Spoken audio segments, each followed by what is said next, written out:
Ooh, what's up, Internet? My name's David Webb. I'm Ariel Edwards. We get nerdy nightly. And we thought we'd share it with you. Yeah.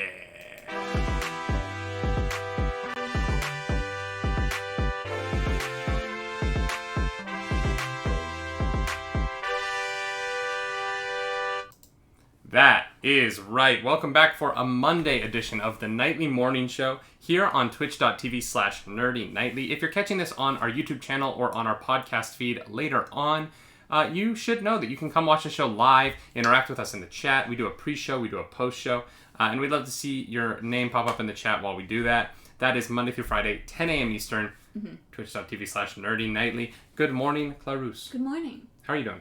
I'm good. Yeah? I'm good. My, eyes are very tired, and it's, making them, kind of hazy, and I'm not gonna lie, it's really annoying. But it's fine. We're here, we're doing the news, we got news for you. We do have news. How you doing?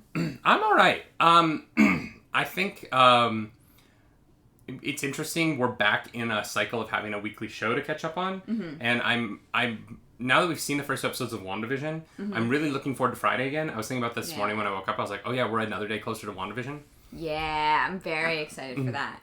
I also think that within 48 hours of the end of today's show, we are going to have a new president, which is crazy. And the fact that, the changing of the guard happens in 2 days. Hopefully there's no news about that. Hopefully it just kind of happens. But, we'll probably be talking about that on Wednesday. Yeah. And talking about that throughout the week as that story kind of develops. I know we talked about it a bit last week, but, it's hard to ignore the fact that that is the biggest thing happening in the world right now. 100%. Yeah, it's gonna be a weird few days, but as always, we are here to bring you the nerd news, so never fear. As always. Nerdy Nightly. Yeah, don't worry, guys. We got you. Us and the child, here to give you the news 5 days a week. Do you want to jump right into the news, or do you have anything you want to talk about? All right. In a pandemic first, y'all, I actually can't think of a movie that did this since COVID-19 started. The film that we've all been waiting for, or that I've been waiting for, I'm not sure that you've been waiting for it. No. No. Godzilla vs. Kong is finally coming to theaters 2 months ahead of schedule. It is the first time in over a year that I can think of someone moving up their timeline. Yeah. This is because HBO and Warner Brothers were able to settle a deal with Legendary in order to get the movie on HBO Max, which they had promised they would do day and date with their theatrical release. And so now, instead of coming out in the summer window, Godzilla vs. Kong will instead release on March 26th. Which is just around the corner. Yeah, that's coming up faster than I think we kind of realize. It doesn't... I feel like 2021 is going to move rather quickly because there's going to be a lot of, rapid changes happening. Yeah. With, the vaccine coming out and things trying to stabilize and get back to, try and fight to get back to normalcy. So I feel like that's gonna come up so fast. Yeah, I feel like companies are going to have to ramp up everything in order to try and start making money again once they can. Yeah. And I feel like the movie industry is going to be one of those things. Once the movie theaters are open, we are going to start seeing movies pop up constantly. Yes. And I'm excited for that. I am definitely hopeful that movie theaters are open in our area when this movie comes out. Yeah. Godzilla vs. Kong is not a film I want to watch at home. Yeah, no. I will if I have to, but I'm really hoping March 26th is a few months away. I feel like we'll hopefully have things under control by then. That's my hope. I am surprised to see it coming ahead of schedule.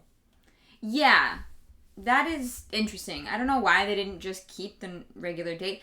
Maybe they are trying to be the only movie or one of the only movies that comes out around that time so that they don't have competition, is my guess. Yeah, maybe.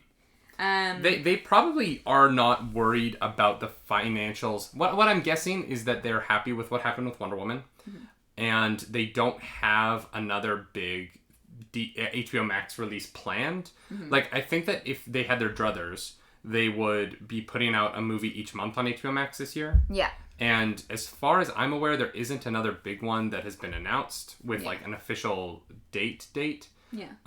And so the question kind of is right now, how do they keep the success of what they did with Wonder Woman 1984 going? Mm-hmm. And it's tough to do, right? Like a lot of people probably sign up for HBO Max, but aren't going to keep that subscription going now that they've seen Wonder Woman 1984 and maybe they've checked out a couple of other things. But maybe now they have a reason to keep it. Because, like, if you say you really want to watch both these movies, Wonder Woman and Godzilla versus Kong, to cancel and then renew a few months later is a hassle that people don't really care to go through multiple times. Mm-hmm. So they might just be like, oh, well, it's only a few months, so I'll just keep the subscription. And I think that's what HBO is hoping for. Yeah, I definitely think so. Especially the announcement for the date for Justice League appears like it's just around the corner. We are going to talk about the Snyder Cut later on in the show. Sorry. So that announcement appears like it's going to be made soon. Mm-hmm. We've been hearing that was also going to come out in March. Mm-hmm. Although I do feel like Godzilla versus King Kong being announced or Godzilla versus Kong, sorry. I know the title says King Kong. I'll change that for the YouTube video.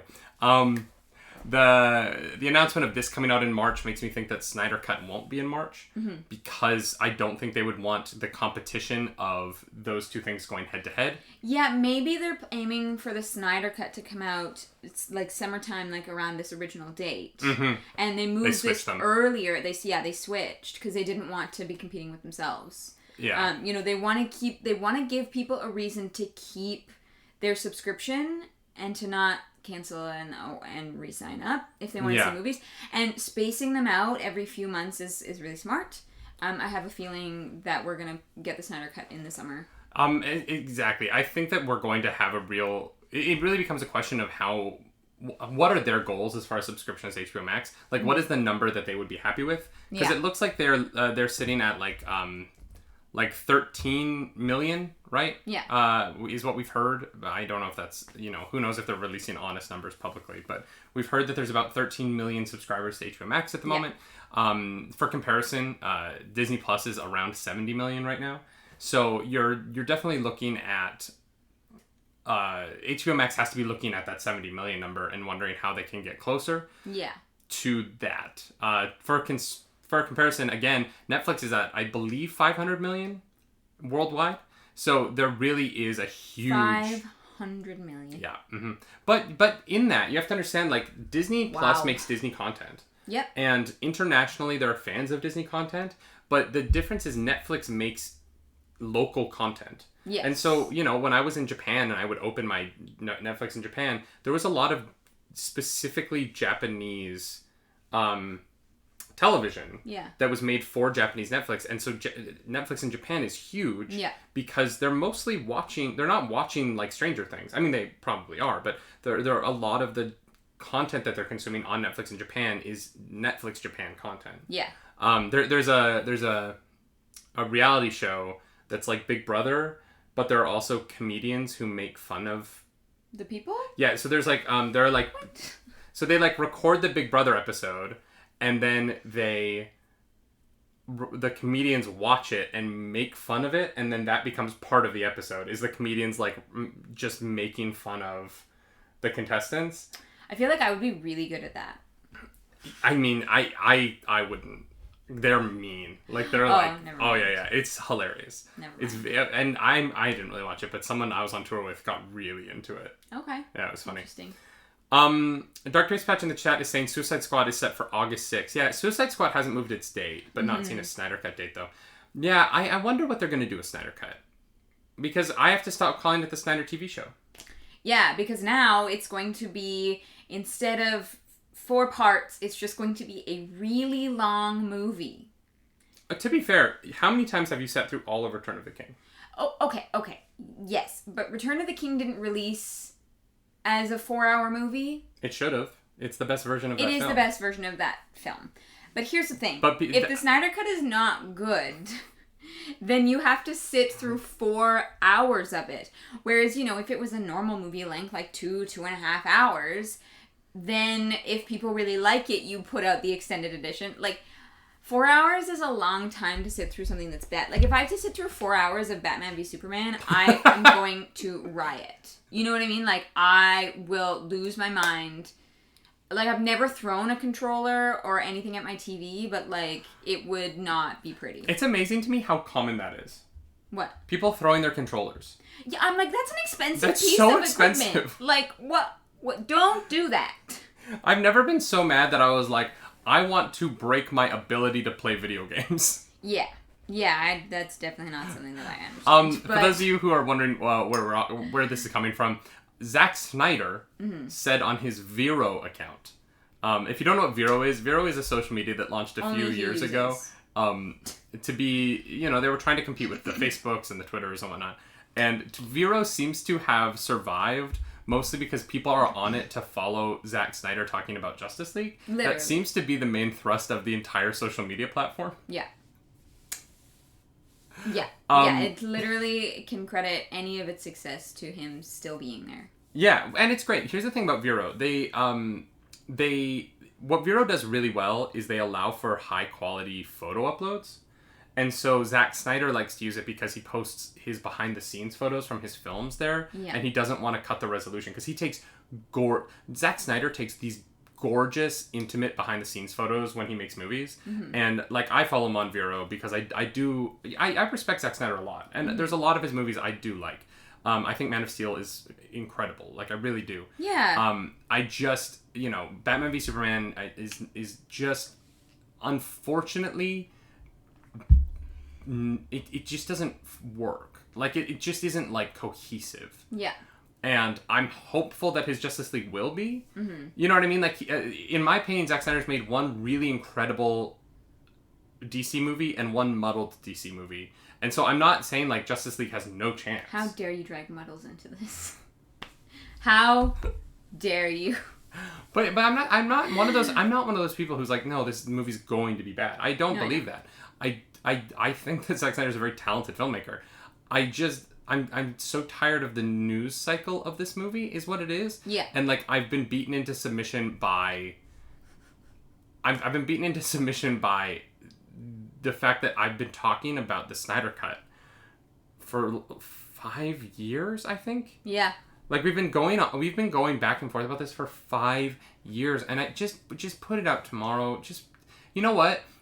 Put it out on Thursday as a distraction from all the insanity in the world. Let the inauguration happen, and then the next day be like, surprise, Snyder Cut, enjoy world. You know what? That would be cool. I'd be down for that. We could all use it. Seriously. Just something else to talk about. I feel like Vero is like just like the Zack Snyder blog. Like, that's what the website is. Maybe we'll start posting on Vero.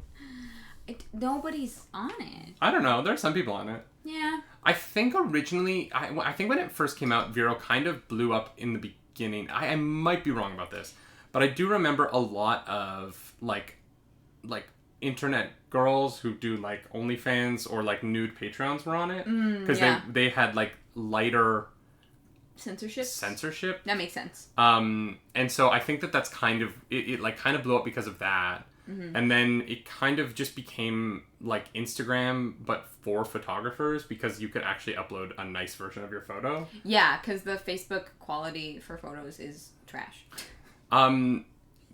Yeah, I don't know. But Tom Sam, the way that I talk about him, I don't think he would follow us back. Yeah, you are a bit aggressive about Zack Snyder. Yeah, I'm sorry. Like you said, Man of Steel, great. Mm-hmm. Batman v Superman, awful. Like, truly just a tragedy. But the thing about Batman v Superman for me is that, like, a lot of the individual parts are great. Like, I genuinely think as a Batman, Ben Affleck is great in that movie. Sure, but I think that's Ben Affleck. No, but it's the writing. The writing between him and Alfred, I think, is really strong. I think the problem is when you put it all together, and the Lex Luthor of it all. But so the villain. There's a lot of movies like that, though, where like it really is just like the through line doesn't quite work, but like I can see where like the individual ideas are strong and where they come from. Here's the thing: if you're learning how to make movies, then like yes, mistakes like this happen. If you're in film school. Wow. I'm sorry, you have a budget of how many millions of dollars? You have the most talented people in their field at your disposal. Like, these movies should be great. That's not how art works. I'm sorry, but that's not how art works. The majority of movies aren't great, no matter the budget, no matter the talent. Look at Tenet. Like, I think that, I think Christopher Nolan is one of the most talented filmmakers alive. I think that he's made some of the most... And he got a hot head, and, he put out something that was incomprehensible. Yeah, but it was incomprehensible because it tried to do something... It tried really hard. You know what I mean? I would rather see bad movies because filmmakers are taking huge monumental swings and missing than see only good movies that are all just kind of bland. Here's the thing. I don't mind people taking risks, especially when it comes to art. I just think with projects that are this large, if you want to take a big swing, you can't take big swings and always hit. You're gonna miss. And that's why there's bad movies out there. I know, but I don't think that makes the people who made them amateur filmmakers. No, I'm just saying that if a script doesn't work, like Batman v Superman doesn't work. There's a difference between taking a big risk artistically and missing and just writing a bad script. But here's the thing: the script probably read fine at a table. It probably did, and it probably honestly, when you're filming a movie over the course of 3 months, individual days, you feel like you're making the best thing that has ever been made. You're like, oh wow, this sequence where Batman and Superman are standing on top of the Batmobile, and he's like, do you bleed? And then Superman flies away, and he's looking at him, he's like, you will? I am willing to bet that everybody on set that day was going like, oh, guys, we're making the best thing ever. Yeah, and then I think 100%. that what happens is, you don't know what a movie is actually going to feel like until you're in the edit room putting it together. And a lot of the people who work on movies are not a part of the actual making of it. They're a part of the making the pieces. And then there's 6 editors in a room with Zack Snyder trying to make it work. But if you look at a movie like Star Wars, right? Star Wars was considered a disaster until an editor put it together in a way that made it good. And if you take the music out of Star Wars, it's terrible. The music is such a huge part of it. I would love to watch that. But the music isn't put in until the very end. So you don't know. You could have the finished film and be waiting for the composer to put music into it, and you could be sitting there going, I've made garbage. And then John Williams comes in with the trumpets blaring, and you're like, oh wow, this is actually... Okay. But what was the budget for Star Wars? You know what I mean? Them, creating this thing that, a team put together and turned out to be art, versus, Wonder Woman 84, which, is bad. It's bad, and it's just, we could get into Wonder Woman 84, but you know what I mean? That movie had the budget, it had the potential, it had the people. It should have succeeded. It also had 100 executives who all had to agree on how to make it. And that's where the big problem with these big budget films comes, is you run into a situation where, you have Patty Jenkins as the director, and she's the writer and all of that, but there's teams of people at Warner Brothers, at DC, who she has to go through for every decision. You would think one person on that team would be like, hey, maybe raping a guy while he's stuck inside of his own body, it's not okay. Yeah, you think you would think one person. One person on that team of hundreds of people might be like, this is not a good idea. But I hear what you're saying. I just don't think that it means that the film, your comment, well, if you're learning how to make movies. No, you can know how to make movies really well and still make a bad movie because you just... Yeah. If you're trying something new, I get it. It's just when it's things that are, laziness or, script writing that just doesn't actually make sense. I'm all for trying things artistically. Maybe you're trying to shoot it a bit differently. Christopher Nolan with Tenet, I can see what he was trying to do, and I am being a bit harsh with that, but when it's things that are in the script that you can read and you're not good, you know what yeah, but you have to imagine, can you imagine reading the script for Inception? Legitimately sitting down and reading the script for Inception and being like, Chris, no, I'm sorry. For that kind of thing, dreams inside of dreams inside of dreams were no. There's no. But that's what a pitch meeting is for, right? Because they can paint the picture. I could pitch you Tenet right now, and you would be like, "Oh, that is brilliant. We have to make that movie." Yeah, and then Christopher Nolan decided to make all the speech muffled. The point that I'm making is you can make something. You can walk into a table read and read something, and it seems like it's going to be the greatest thing ever because it's not real yet. It's in everybody's heads individually, and it's different to everyone. It's not until an editor has to compile it, and so I just don't think that like a movie turning out bad doesn't mean a filmmaker is bad. No, and that is completely fair. Batman v Superman is a competently made movie. It is beautiful. Some of those shots are incredibly gorgeous. The visual effects are actually pretty good. Oh yeah, it looks nice. Oh yeah, the sound design, like there's so much about that movie that is good. There is just a few things that there were a few things they took a chance on that just didn't turn out. Because I bet when they were doing the Lex Luthor thing, they were sitting there going, "All right, Jesse Eisenberg is giving us the like modern tech Mark Zuckerberg billionaire that we wanted this to be." Yeah. And it probably worked in the room. You know what I mean? Like a lot of these things work in the room, and it's not until you edit them into the movie and you're like, "Oh well, this Batman is so much darker than this Lex Luthor, and it doesn't make sense that like Batman's not the villain of this movie." Like that duality, you know, it's tough. It's really tough. Making movies is so hard, and so I never take it away from anyone once they've made a movie. If you make a movie, just getting 100 people together to do something is impressive. Yeah. No matter what it is. That's fair. I mean, I can't say I've ever made a movie, so. Richardson7 says, did you ever hear about James Cameron's pitch for Aliens? He drew Alien on a board, added an S at the end, and then drew a line through it to make a dollar sign. Oh my god. Here's the thing. Aliens is great. It's not even in the same genre as Alien. Because Alien is a horror movie and Aliens is an action movie. But Aliens is great. And sometimes you can make a movie to make money, and they're great movies. Look at James Cameron movies. Yeah. Look at Terminator 2. Like, Terminator 2 is one of the greatest action movies of all time. I did not expect for us to talk about this for half the show. Hey, you know what? It was a good discussion. It was a good discussion. I think I've just been burned with, like, you know, Eragon.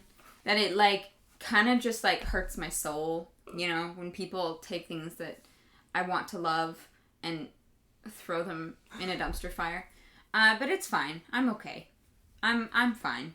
What's the news? All right, moving on. So Dick Van Dyke, famed actor, star of the original Mary Poppins movie, and I'm not even getting it. You know who Dick Van Dyke is. Dick Van Dyke. That guy. Dick Van Dyke. The Dick Van Dyke Show. Yeah.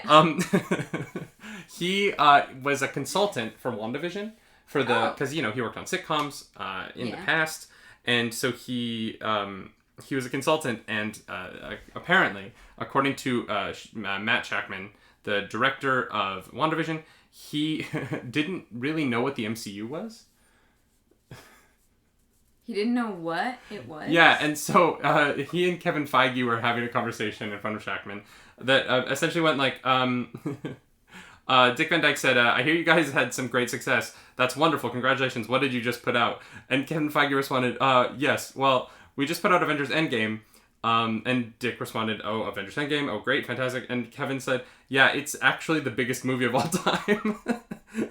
And Dick Van Dyke did not know. He was shocked and surprised.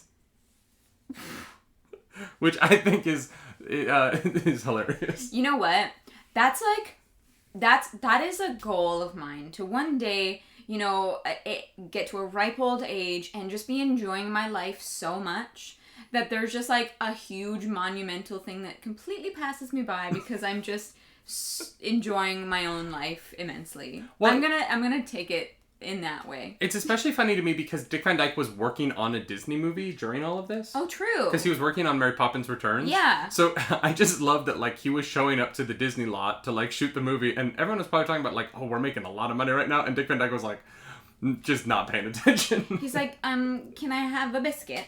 Like, that's just what like, he just sits there and, I just imagine him to be, like, very delightful. Oh, of course. You know what I mean? And so, like, I just, like, yeah, I don't know. That's so wholesome, but also so odd. It's just so funny. I love that you would get like a cast, or that they're like, hey, will you come help us with WandaVision? And he's like, sure. Vision. It's like, oh yeah, this is Kevin Feige. I'm sorry, Kevin. Oh, nice to meet you. Are you intern on this? Like, are you an intern? No, I'm the man that Ben Affleck said is the greatest producer of all time. Nice to meet you. Yeah. Mhm. Wow. Oh man. In other news, Matt Damon has landed in Australia in order to be in the movie Thor: Love and Thunder. Yeah. So a bit of a backstory. I was looking at the news last night, and I was like, David, I found news. Matt Damon's gonna be in something, and then we pulled it up because let's be honest, I didn't actually know. And David was like, yeah, he was in Ragnarok, and I was like, wait, what? What do you mean? Yeah, he was in Ragnarok. Yeah. And she was like, wait, who was he in Ragnarok? And I was like, he was Matt Damon. Like, he literally is just Matt Damon in that movie. I don't remember this at all. So in Ragnarok, there's a scene where they put on a play in Asgard. Loki puts on a play to like elevate himself, and Matt Damon is playing Loki. Yeah. And so, I just love that I love that you never knew that was Matt Damon. No, yeah, that completely went over my head. I don't remember it at all. So yeah, Matt Damon is back for Thor 4. Thor 4. And I wonder if he's playing that actor again, or if, like... I just wonder, because technically that actor is an Asgardian. That actor could be an incredible fighter. Mm-hmm. Like, it's just funny because he is... him and his whole family flew down to Australia to quarantine for 2 weeks ahead of the movie. Mm-hmm. And so I do wonder, like, if it's just another blink and you'll miss it cameo... Is all that quarantine... Like, he's going to be in quarantine 2 weeks there, 2 weeks when he gets back. I mean, he gets to be in Australia. That's so, fair. Like... I did appreciate what he said. He made a comment about it saying, I'm so excited my family and I will be able to call Australia home for the next few months. Australian film crews are world-renowned for their professionalism and are a joy to work with. So the 14 days of quarantine will be well worth it. Oh, well, if he's going to be there for months, he's more than just a quick cameo, I think. I just don't know, right? Like, Sam Neill was on that stage too. Richard Sim7 is bringing it up. Yeah, Sam Neill was also in that sequence. I just don't know. Like, I don't know if he's going to be there for months because he's like, well, let's just go spend the summer in Australia. Because it is currently the summer there. Yeah.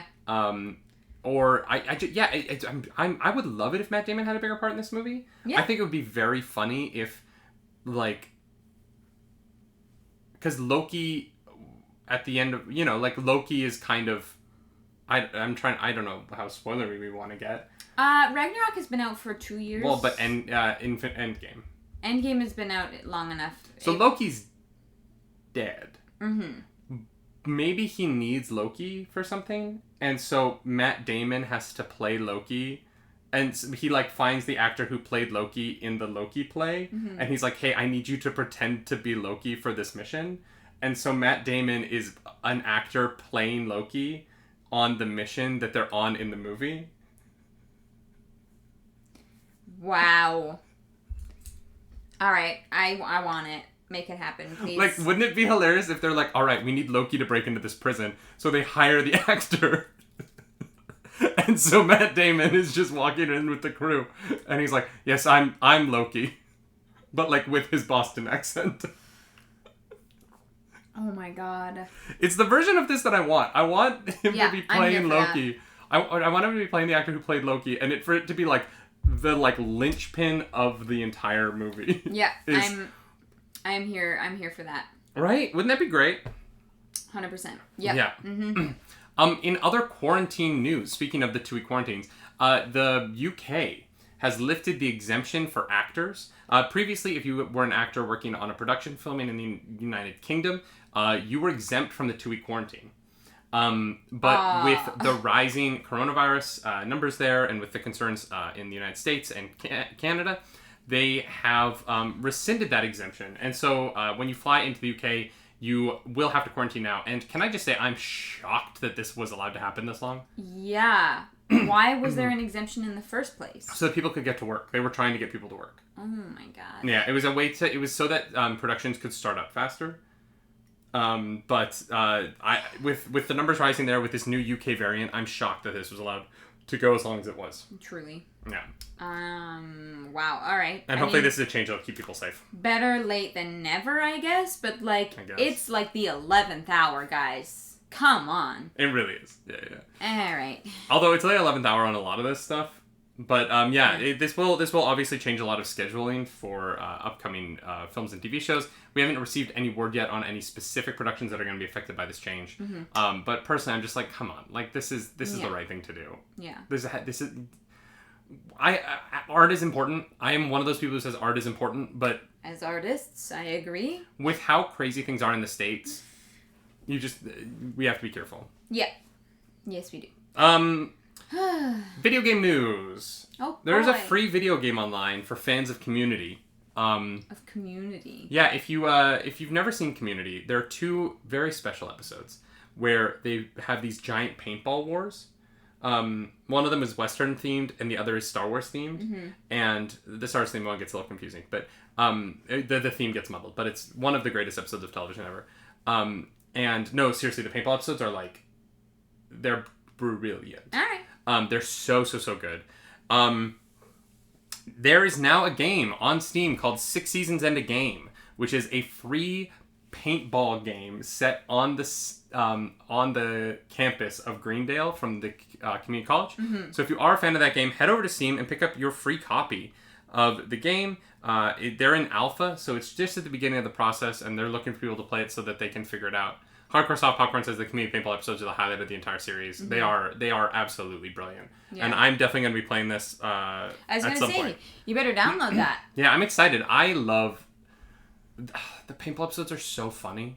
They're so good and wholesome, mm-hmm. and exactly what... So was the Pillow Fort Wars. Yeah, Pillow Fort Wars was also good. And the D&D episode that Taters is bringing up. Mm-hmm. The D&D episode of Community is chef's kiss. All right.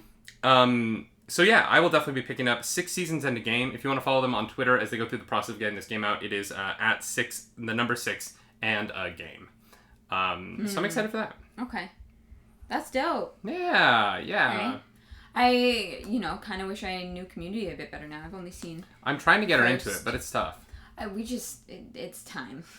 It's literally... It is time. Yeah. It's a lot of episodes. Yeah, there's a lot, and... we have another episode of Catching Up with Claris that we have to work on. Mm-hmm. So, it's gonna be some time, I think, before we can get to Community, unfortunately. The Robin says they should make the game where you have to kill Pierce's dad, which is a whole episode unto itself. Oh, I was like, I don't know. They essentially end up in a Legend of Zelda an old school Legend of Zelda kind of game, and it's very, very good. Gotcha. Yeah, it's very good. Okay. I would love if they made that game, but I don't know. I don't feel like there's a lot of people still working in the world of Community right now. That makes sense. Yeah. Because it ended how long ago? Did it ever end? Wait, what? Or are they still talking about bringing it back? Well, so the show ended 3 times. And then it was, because it ended, and then it was brought back by Amazon, or by Yahoo, and then it ended again, and then I think it was brought back by, I think the final season was made by Netflix. So, there are, 6 seasons, but the first 4 were on TV, 5 was on Yahoo, and 6 was on Netflix. I think I'm getting that right. I don't remember. All right, that's fair. But, yeah, it's a great show. Mm-hmm. It really is. 6 seasons and a movie. All right, cool. That'll be a fun game. I'll probably watch you play it. But... That joke, there's a joke in the show where Abed becomes obsessed with the show The Cape, which was a superhero show on NBC that I really liked, even though it was very silly. It was about a guy who had a super cape. Yeah. And they were 6 seasons in a movie, and The Cape did not get to the end of its first season. Ah. And so the 6 seasons in a movie chant got taken up by the Community fans. Gotcha, We're going to get to this. Gotcha. All right. Still waiting on that movie, Dan Harmon. Y'all, in kind of the craziest news, the biggest news of the weekend. This is the highlight of everybody's month. Betty White turned 99. Just get it. Girl can get it. Betty White turned 99. Congratulations, Betty White. Yeah. You are the beacon of light this world needs. Yeah. Oh man, she's so funny. Yeah. The Muffins sketch from SNL that she did is one of the more inappropriate things that has ever been put on broadcast television, but also one of the greatest things that has ever been made. Oh, God, I need to see this. Yeah, you've never seen the muffin sketch? No. Oh, immediately after the show's over. Yeah, we're going to watch that. Immediately. It's so inappropriate and hilarious. Great. I love it already. Yeah. Yeah, she is a national treasure that must be protected at all costs. Absolutely. She needs make sure she gets the COVID vaccine first. Yeah, she is the first person who should get it. I'm excited for her to hit 100. Because I think it's going to happen. Mm-hmm. I saw a meme yesterday that was like, we need to start thinking about the world we're leaving behind for Betty White after we're all gone. Jesus Christ. Seriously, she's going to outlive all of us. Mm-hmm. Happy birthday. She's older than sliced bread. Yeah, I saw that. That's so good. Sliced bread is the coolest thing since Betty White. Yeah. Yeah, that I 100%. Happy birthday. All right, y'all. Happy birthday, Betty White. James Earl Jones turned 90 yesterday. Daddy Vader. Daddy Mufasa. Vader. Oh, damn. The voice of all of the father figures from my childhood. Oh, boy. Dude, he turned 90. That's so awesome. Glad to see he's still kicking it. You know what I mean? Yeah. It's tough. Still doing stuff. Betty White and Queen Elizabeth. Yeah, they will. That's true. They absolutely will, Rebel Trooper. Y'all, it's a Monday, which means we're going to end the way that we should always end Mondays, the Monday morning show. That's by talking quickly about some math. No, I'm kidding. Some box office numbers. Wonder Woman 1984 has been dethroned for the first time since its release. Mm-hmm. It is no longer number one at the box office. And in the times before the pandemic, being number one for as many weeks as Wonder Woman was would be a huge success. It's in its fourth week. If you can be number one for 3 straight weeks, it's a very hard thing to do. Yes. And so in some ways this is a huge success for Wonder Woman. Wonder Woman came in second with $2.6 million. Number one at the box office this weekend was The Marksman, a new Liam Neeson movie that came in with $3.2 million in its opening weekend, which is, it's fine. It's COVID. It's, 65% of theaters are closed. I don't think The Marksman should be upset with that number. They're probably hoping that eventually they'll do well on VOD. I know Liam Neeson does well at the home box office market. Mm-hmm. He's the kind of, you can put this movie on TV and people will watch it. Yeah, absolutely. What's interesting is Cruise, A New Age, is still number 3 and actually made 12.7% more this weekend than it did last weekend. So The Cruise seems to have found a number that it just kind of sits at. And week to week, people still seem to be going to The Cruise. It really is the effect of being the only kids movie in theaters. Yeah. Parents who just want to get their kids out of the house, The Cruise is a good option. Yeah. And that movie is still making money. Unfortunately, News of the World is at number 4, still doing well. It's at $1 million. Monster Hunter has dropped under the $1 million club. And so at number 5, the number 5 movie at the box office is under $1 million at $920,000. Oof. Yeah, and the surprise on this list to me was number 8 with $169,000 was a re-release of The Emperor's New Groove. Oh my god. Yeah. I mean, I would go see it.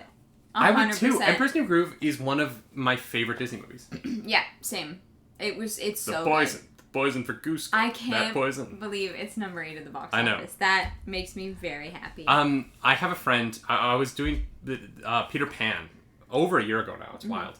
And there was a day we were in tech and we're sitting on the deck of the stage waiting for lights to move or something. And he just started doing Emperor's New Groove. And like the entire movie, like all of the characters, all of the lines. And he's like, yeah, I watch it like twice a week. And he knows the entire film, Emperor's New Groove, by heart. And he does all the voices. He has, like, acting for each beat. And I was like, this is... Wow, I thought, like, knowing, like, Albuquerque was impressive. It is. But, like, that just is, like, a next level. Yeah. Wow. But he, like, practices it when he's alone. He just sits in his room. And he practices... Oh, the lever cronk! Performing... Wrong lever! The Emperor's New Groove. Wow. That is yeah, he's great level at it, too. Of commitment. It's Anthony Zambito. He's a great actor. Very, very talented dude.